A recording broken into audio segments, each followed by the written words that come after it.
আসসালামু আলাইকুম everyone, welcome back to my channel.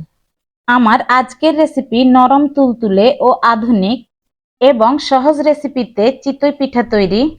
বাসায় চালের গুঁড়া না থাকলে কোনো চিন্তা নেই, যে কোনো সময় ঘরে থাকা আতপ চাল দিয়ে আপনি এই ফুলকো ফুলকো নরম নরম চিতই পিঠা তৈরি করে নিতে পারেন। এই পিঠাটি ঘরে থাকা চালের গুঁড়ার পিঠার চাইতেও আরো ফুলকো নরম আর খেতেও খুবই টেস্টি হয়। আর আজকের পিঠার রেসিপিটা আমি আধুনিকভাবে আপনাদের সঙ্গে শেয়ার করব। আজকের পিঠাটা আমি সরাসরি ভেজানো চাল দিয়েই করব। আমি এখানে ছোট বাটির 1 বাটি আতপ চাল রাতে ভিজিয়ে রেখেছি। এখন চালগুলো ফুলে ডাবল হয়ে গেছে আর চালগুলোকে আমি ধুয়ে রেখেছি।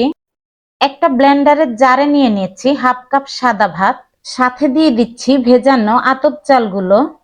চাইলে আপনারা এই পিঠাটি কালো জিরা চাল দিয়েও করে নিতে পারেন। আমি এই চালগুলোকে সারা রাত ভিজিয়ে রেখেছিলাম, আপনারা চাইলে ম্যাক্সিমাম 6 ঘন্টা ভিজিয়ে রাখলেই হবে। এর মধ্যে দিয়ে দিয়েছি আমি টেস্ট অনুযায়ী লবণ, সাথে দিয়েছি হাফ চামচ বেকিং পাউডার, 1 চামচ দিয়ে দিলাম নর্মাল তেল। এবার এখানে আমি 2 কাপ পানি দিয়ে ব্লেন্ড করে নিলাম। আপনারা দেখেই বুঝতে পারছেন চালটা একদম অল্প সময়ে ব্লেন্ড করা হয়ে গেছে আর একদম স্মুথ একটা বেটারে পরিণত হয়েছে। বেটারের কনসিস্টেন্সিটা ঠিক এরকম হবে। এখন অ্যাড করে দিলাম কোরা নারকেল। বেটারটাকে খুব বেশি পাতলাও করা যাবে না, আবার খুব বেশি ঘনও করা যাবে না। খুব বেশি পাতলা হলেও আবার পিঠাগুলো ফুলবে না, ভারী হলেও পিঠার মাঝখানটা শক্ত হয়ে যাবে, আঠালো থাকবে। আজকের পিঠাটা আমি তৈরি করব মাটির পাত্রে। আপনাদের হাতের কাছে মাটির পাত্র না থাকলে ফ্রাই প্যানের মধ্যেও করে নিতে পারেন। পিঠা পাত্রের মধ্যে দেওয়ার আগে একটু হালকাভাবে তেল দিয়ে মুছে নিতে হবে। এবার এর মধ্যে আমি বেটারটা দিয়ে দিচ্ছি।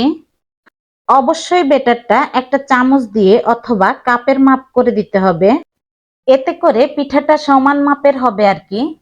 পিঠাটা দেওয়ার পর ঢাকনা দিয়ে মিডিয়াম আঁচে জাল করে নিতে হবে, এতে করে পিঠাগুলো নরম তুলতুলে আর ফুলকো ফুলকো হবে। আপনারা দেখেই বুঝতে পারছেন পিঠাগুলো কতটা ফুলকো আর নরম তুলতুলে হয়েছে। আজকের পিঠাটা আমি আপনাদের সঙ্গে আধুনিকভাবে শেয়ার করেছি। এই রেসিপিতে আপনারা পিঠা বানালে খুবই সফট এবং ফুলকো চিতই পিঠা বানাতে পারবেন। আরেকটা পিঠা আমি তৈরি করে দেখিয়ে দিচ্ছি। এই পিঠাটা তৈরি করতে খুব একটা সময় লাগে না। বেটারটা দেওয়ার পর আবারও আমি ঢাকনা দিয়ে মাঝারি আঁচে পিঠাটা জাল করে নেব। এ পর্যায়ে চুলার আঁচটা লো টু মিডিয়ামে থাকতে হবে, তাহলেই পিঠাগুলো খুবই পারফেক্টলি হয়ে যাবে। এই পিঠাটি চাইলে আপনারা চিনি নারকেল দিয়ে পরিবেশন করে নিতে পারবেন, আবার নানান ধরনের ভর্তা দিয়েও পরিবেশন করে নিতে পারবেন। তো একদম পারফেক্ট ভাবে আমি চিতই পিঠা তৈরি করে নিলাম। পিঠাটা আমি মরিচ ভর্তা দিয়ে সার্ভ করে নিচ্ছি। আপনারা চাইলে যে কোনো ভর্তা দিয়ে খেতে পারবেন। এই পিঠাটা দেখতে জালির মতো ছিদ্র ছিদ্র হয় আর খেতেও খুবই টেস্টি হয়েছে। রেসিপিটি ভালো লাগলে একটা লাইক দিয়ে চ্যানেলটিকে সাবস্ক্রাইব করে নেবেন। বেল বাটনটি ক্লিক করে রাখবেন, যাতে করে আমি নতুন ভিডিও আপলোড দেওয়ার সাথে সাথে নোটিফিকেশন পেয়ে যান। সবাইকে ধন্যবাদ জানিয়ে আজকের মতো এখানেই বিদায় নিচ্ছি। আল্লাহ হাফেজ।